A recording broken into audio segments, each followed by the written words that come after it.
नमस्कार दोस्तों, स्वागत है आपका हमारे कोर्स की इस वीडियो के अंदर। लास्ट पार्ट के अंदर कैसे आपने देखा था कि कैसे हमने एंटी अनइंस्टॉल एप्लीकेशन को बिल्ड किया, कैसे हमने उसके अंदर कोडिंग करी। इस वीडियो के अंदर हम देखने वाले किस तरह से आप उसे एंटी रीसेट भी बना सकते हैं। यानी कि अगर यूजर अपने फोन को रीसेट करने की कोशिश भी करे तो भी वो उसे रीसेट ना कर पाए अपने फोन को। ये जो मेथड है वो उनके लिए हेल्पफुल होगा जो कि एंटी थेफ्ट एप्लीकेशन बनाते हैं, या फिर पेरेंट्स है जो कि अपने बच्चों के फोन को मॉनिटरिंग कर रहे होते हैं, बट उनके जो बच्चे होते हैं उस एप्लीकेशन को अनइंस्टॉल कर देते हैं या फिर अपने फोन को ही रीसेट कर देते हैं। जिससे क्या होगा कि जो जितने भी एप्लीकेशन उसके अंदर इंस्टॉल होते हैं वो सारे के सारे रीसेट हो जाते हैं। कई बार अनजाने में अगर आप किसी को अपने फोन देते हो तो वो हो सकता है उसे रीसेट कर रहा होता है। तो इस केस के अंदर अगर आप इस एप्लीकेशन को बिल्ड करके अपने फोन के अंदर इंस्टॉल कर लेते हैं, तब ये जो एप्लीकेशन है आपके फोन को रीसेट करने की परमिशन उस यूजर को नहीं देता। किस तरह से बनाने वाले हैं वो सब कुछ इस वीडियो के अंदर हम डिटेल में जानने वाले हैं। अब आपको कुछ ज्यादा चीजें नहीं करनी। अगर आपने लास्ट की कुछ वीडियोस को देख लिया होगा, प्रीवियस जो वीडियोस हमने बनाई थी आपने देख लिया होगा, अब आपको सारे कॉन्सेप्ट को इजीली समझ में आने में कोई भी प्रॉब्लम नहीं आएगी। सारे कॉन्सेप्ट आपको सही से समझ आने वाले हैं। इस प्रोसेस को आगे बढ़ाते हैं और किस तरह से बनाना होता है आइए हम देखते हैं। अब आप मेरे मोबाइल की स्क्रीन देख सकते हैं। सेम आपको करना है कि AID एप्लीकेशन को आपको ओपन कर लेना है। आपने प्रीवियस में उस एप्लीकेशन को इंपोर्ट कर रखा होगा जो कि हमने लास्ट मॉडिफाई करी थी। सेम बस आपको उसके अंदर थोड़े ही चेंजेस करने हैं। यहाँ पर मैं क्लिक करता हूँ और की लॉगर के अंदर आते हैं। सबसे पहले तो इस एप्लीकेशन का हम नाम चेंज कर देते हैं। तो नाम चेंज करने के लिए आपको रेस के फोल्डर के अंदर आना है और यहाँ पर आपको वैल्यूज का फोल्डर मिल जाएगा, स्ट्रिंग का फोल्डर आपको देखने को मिल जाएगा। सॉरी, स्ट्रिंग के फोल्डर को ओपन करना है। तो यहाँ पर आप देख सकते हो जो एप्लीकेशन का नाम है वो यहाँ पर आपको चेंज कर देना। तो एग्जाम्पल के लिए मैं इसे चेंज करके गूगल कर देता हूँ, और जो एक्सेसिबिलिटी पर था यहाँ पर भी हम इसे गूगल कर देते हैं। ओके, इसे हम यहाँ से सेव कर लेते हैं। ओके, सेव करने के बाद हम बैक आते हैं दोबारा से, और अब हम जावा फाइल को ओपन कर लेते हैं, हमारी की लॉगर वाली फाइल को। स्क्रॉल डाउन करना है। स्क्रॉल डाउन करने के बाद अब आपको क्या करना, कुछ भी कोड को आपको चेंजेस नहीं करना, सिर्फ एक लाइन का कोड आपको और ऐड करना है इसके अंदर। ओके, यहाँ पर आप देख सकते हो कि जब आपके एप्लीकेशन को क्लियर डाटा करे या फिर यूजर क्लियर डाटा करने की कोशिश करे तो उसे सेंड कर दे होम पर या फिर रीडायरेक्ट कर दे। सेम यहाँ पर अगर आप देखोगे तो यहाँ पर अगर आपके एप्लीकेशन कोई अनइंस्टॉल करने की कोशिश करता है तो उसे रीडायरेक्ट कर दिया जाए उसके होम पर, होम स्क्रीन पर वो रीडायरेक्ट हो जाए। तो इसी तरह से अगर हम एंटी रीसेट का भी इसके अंदर कोड डाल दे या फिर टेक्स्ट डाल दे तो जिससे क्या होगा कि वो उसे रीडायरेक्ट कर देगा होम पर।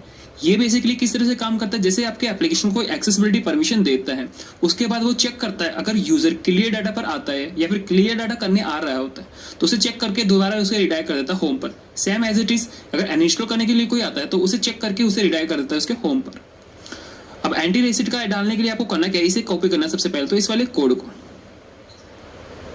एंड कॉपी करने के बाद जस्ट इसके नीचे ही आपको इसे पेस्ट कर देना है, जैसा कि मैं यहाँ पर करके आपको दिखा देता हूँ। ओके, अब पेस्ट करने के बाद अब आपको करना क्या है, जैसा कि यहाँ पर क्लियर डाटा है, इस क्लियर डाटा को चेंज करके आपको यहाँ पर चेक कर देना है बैकअप या फिर रीसेट। यानी कि अगर आपके फोन को कोई रीसेट करे तो वो रीसेट ना कर पाए। तो रीसेट करने के लिए अगर हम देखें तो यहाँ पर सभी फोन के अंदर होता है इरेज ऑल डाटा। ये फोन टू फोन यहाँ पर चेंजेस हो सकता है। अगर आप Xiaomi का डिवाइस यूज करोगे तो इसमें इरेज डाटा होता है, Vivo Oppo के डिवाइस में भी इरेज डाटा ही होता है या फिर बैकअप रीसेट हो सकता है। इसके बाद मैं यहाँ पर आता हूँ क्लियर डाटा की जगह मैं यहाँ पर इसे चेंज कर देता हूँ रीसेट। ओके, और यहाँ पर लोअर केस के अंदर जो ऐप डाटा है इसको चेंज करके हम यहाँ पर कर देंगे बैकअप। यहाँ पर आप देखो बस इतना सा आपको करना है। यानी कि अगर यूजर अपने फोन को अगर इरेज डाटा करने की कोशिश करे तो उसे रिडायरेक्ट कर दे होम पर, या फिर अगर कोई उसे रीसेट करने की कोशिश करे तो भी रिडायरेक्ट कर दे होम पर, या फिर बैकअप लेने की कोशिश भी करे तो भी रिडायरेक्ट कर दे होम पर। तो इस तरह से इस कोड को यहाँ पर आपको ऐड कर देना। अब ऐड करने के बाद मैं इस एप्लीकेशन को बिल्ड करके चेक कर लेते हैं कि ये सही से काम कर रहा है कि नहीं। तो मैं एप्लीकेशन को बिल्ड कर लेता हूँ।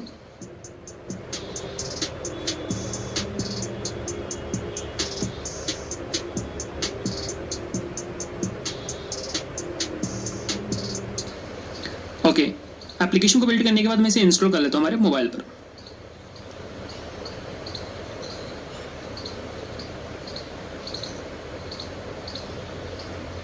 इसे मैं ओपन कर लेता हूँ और जो भी रिक्वायरमेंट परमिशन थी जो कि एक्सेसिबिलिटी थी वो यहाँ पर हम अलाउ कर देते हैं गूगल पर।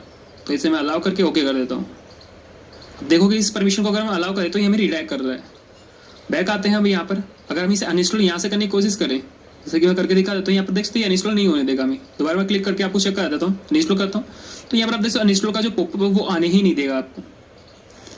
अब इसके बाद आपको करना है कि आप यहाँ पर मैं सेटिंग पर आता हूँ और हमने जो यहाँ पर रीसेट का फंक्शन ऐड किया था चेक कर लेते कि वो वर्क कर रहा है कि नहीं। तो रीसेट के लिए हम यहाँ पर आएंगे अबाउट के अंदर, और यहाँ पर देख सकते हो बैकअप एंड रीसेट, इस पर मैं क्लिक करता हूँ तो यहाँ पर आप देख सकते हो हमें रिडायरेक्ट कर दिया है होम पर। दोबारा हम आते हैं अबाउट फोन पर आते हैं और यहाँ पर बैकअप एंड रीसेट में क्लिक करता हूँ तो यहाँ पर आप देख सकते हो इसे रीसेट ही नहीं कर सकते। सेम अगर यहाँ से हम पूरी चीज़ को क्लोज करते हैं, रीसेट से क्लियर करते हैं, दोबारा हम सेटिंग पर आएंगे और अबाउट पर आएंगे हम यहाँ पर, और हम चलेंगे बैकअप एंड रीसेट पर। तो यहाँ पर आप देख सकते हो रीसेट से क्लियर करने के बाद भी अब फिर भी आप इसे रीसेट नहीं कर सकते। दोबारा मैं आपको करके दिखा देता हूँ, तो यहाँ पर आप देख सकते नहीं कर सकते। एक और बार मैं आपके सामने इसे पूरा रीसेट से मैं क्लियर कर देता हूँ। दोबारा मैं सेटिंग को ओपन करूंगा, अबाउट पर आएंगे एंड बैकअप में रीसेट पर क्लिक करूंगा। तो देख सकते हो जितनी बार भी आप रीसेट से क्लियर भी करोगे तो भी फिर भी ये एप्लीकेशन आपके फोन से स्टॉप नहीं होगा, और ना ही आपको अपने फोन को रीसेट करने के लिए देगा, और ना ही आप इस एप्लीकेशन को अनइंस्टॉल भी कर सकते हैं। जैसे कि मैं आपको दिखाता हूँ, यहाँ पर दोबारा अनइंस्टॉल पर क्लिक करते हो, यहाँ पर आप देख सकते हो ये अनइंस्टॉल ही नहीं करने देते। अगर ये चीज़ अगर हम देखें हमारे, देखते कि क्या कीलॉक्स भी वर्क कर रहे हैं, तो दोबारा आते हैं हम यहाँ पर अपने पैनल पर, ब्राउजर को मैं ओपन करता हूँ, इससे मैं रिफ्रेश कर लेता हूँ। यहाँ पर आप देखते हो ये सारी चीजें यहाँ पर वर्क कर रही है, यानी कि जो हमारे की लॉग्स थे वो अभी भी वर्क कर रहे हैं। तो इस मन में हो रहा है कि अगर हम इसे अनइंस्टॉल नहीं कर सकते तो एक्चुअली में अनइंस्टॉल कैसे करेंगे, इन सब की कॉन्सेप्ट आपको लास्ट में वीडियो के पता लग जाएगा किस तरह से आप इन एप्लीकेशन को भी अनइंस्टॉल कर सकते हैं, जो कि एंटी अनइंस्टॉल होते हैं उन्हें भी किस तरह से आप अनइंस्टॉल कर पाओ।